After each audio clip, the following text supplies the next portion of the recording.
பெரம்பலூரில் கடந்த தேர்தலில் திமுக கூட்டணியில் 4 லட்சம் வாக்குகள் வித்தியாசத்தில் வெற்றி பெற்ற பாரிவேந்தர் தற்போது தாமரை சின்னத்தில் போட்டியிட்டு அதே 4 லட்சம் வாக்குகள் வித்தியாசத்தில் 3வது இடத்திற்கு தள்ளப்பட்டுள்ளார்.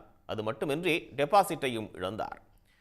பெரம்பலூர் மக்களவைத் தொகுதியில் திமுக சார்பில் போட்டியிட்ட அமைச்சர் KN நேருவின் மகன் அருண் நேரு 6,03,000 வாக்குகள் பெற்று 3,89,000 வாக்குகள் வித்தியாசத்தில் அதிமுக வேட்பாளர் சந்திரமோகனை வீழ்த்தி அமோக வெற்றியை பெற்றுள்ளார். அதேவேளையில் பாஜக கூட்டணியில் போட்டியிட்ட இந்திய ஜனநாயக கட்சியின் தலைவர் பாரிவேந்தர் பெரிதும் எதிர்பார்க்கப்பட்ட நிலையில் பெரும் சரிவை சந்தித்துள்ளார்.